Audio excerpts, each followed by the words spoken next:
Imagine working 40 hours a week, pouring your soul into your job.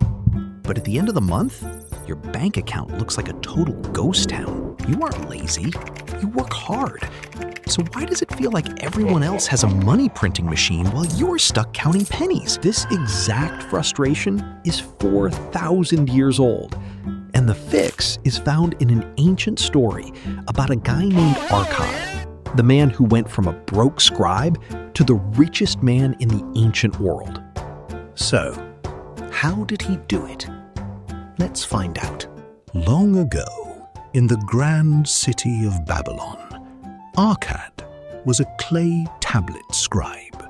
Think of him as an ancient data entry guy. He sat at a desk all day, manually carving other people's words into heavy clay for miserable pay.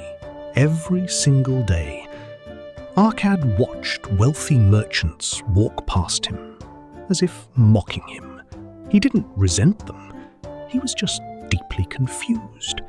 He thought to himself, "We work the same hours. We are just as smart. Why are their purses bursting with gold, while mine is completely empty?" For years, this frustration built up. He knew he was missing a secret. He just didn't know what it was. Then, one day, a wealthy moneylender named Algamish walked into Arkad's shop. He needed a massive set of laws carved into clay tablets, and he needed them done urgently by tomorrow morning. Arkad saw his moment. He looked at the rich man and said, "I will stay up all night and finish every single tablet without sleep, if you agree to teach me the secret of how you became wealthy." Algamish smiled at him and said, "You are a forward fellow, but let's call it a bargain." Arkad worked through the entire night. His fingers ached, his eyes burned, and his back was breaking. While every other scribe slept, Arkad kept chiseling. By sunrise, the job was done. Algamish returned.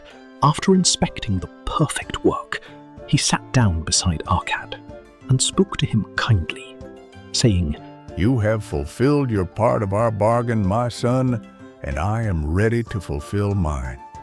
I will tell you these things you wish to know because I am becoming an old man, and an old tongue loves to wag." Then he whispered the ultimate secret. I found the road to wealth when I decided that a part of all I earn is mine to keep.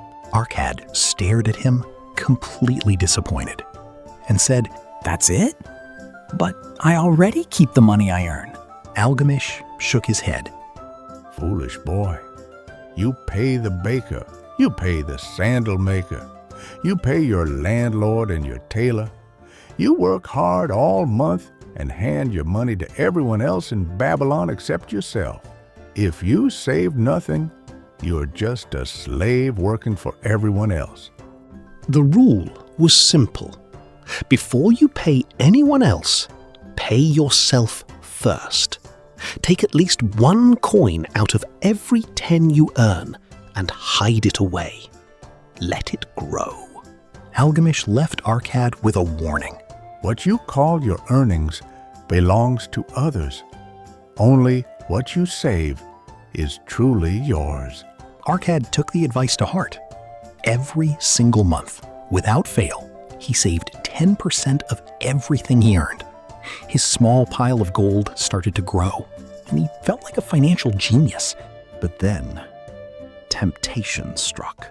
His friend, a local brickmaker, came to him with an incredible get-rich-quick opportunity. The brickmaker was traveling to a distant land to buy rare, luxury jewels for cheap and wanted to split the profits with Arkad. Arkad handed over his entire life savings. Months later, the brickmaker returned with terrible news. He had been swindled by a fake jeweler. The rare gems were actually just worthless pieces of colored glass. Every single coin Arkad saved was gone. When Algamish returned a year later, Arkad confessed his failure. Algamish didn't comfort him. he roasted him. You trusted the advice of a brickmaker about jewels. You might as well ask a bread baker about the stars. If you want advice about jewels, ask a jeweler. If you want advice about money, ask people who actually handle money successfully. Arkad learned his first two brutal lessons: save consistently and never take investment advice from amateurs. Arkad didn't quit. He started over, saving his 10% once again, but this time he was wiser. He didn't gamble his money on risky tips. Instead, he loaned his savings to a shield maker, an actual proven businessman who used the money to buy materials, made a profit, and paid Arkad back with interest. Then, Arkad did the smartest thing possible. He took the interest he earned and reinvested it. His money started having babies, and those babies started earning money too. This is the power of compound interest. Years passed. Algamish returned and saw that Arkad had truly mastered the laws of wealth. By this time, Algamish was reaching the end of his life. He looked at his own sons, realizing they only knew how to spend money, not how to make it. So he made Arkad a proposal. Go to Nippur and look after my lands as a partner, and I will make you a part heir to my estate. Arkad went to Nippur and took charge of Algamish's estate. Because he was full of ambition and because he had mastered the 3 laws of wealth, he greatly increased the value of those properties.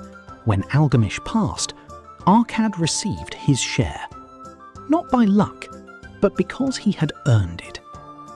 And that's how a broke clay scribe, through his decades of relentless work, smart investing, and unwavering patience, became the richest man in Babylon. Now, some may look at this and say he just got lucky. They'll say he was just in the right place at the right time. But it wasn't luck at all. Algamish didn't choose him out of charity. He chose him because Arkad had proven he was disciplined, competent, and ready. Did he not prove himself by keeping 10% of everything he earned every single month without fail? Would you call a fisherman lucky who spent years studying the habits of fish so that with every changing wind he knew exactly where to cast his net? That's not luck, that's preparation. And when opportunity knocked, Arkad was ready to answer the door. And the question is, are you ready to answer yours?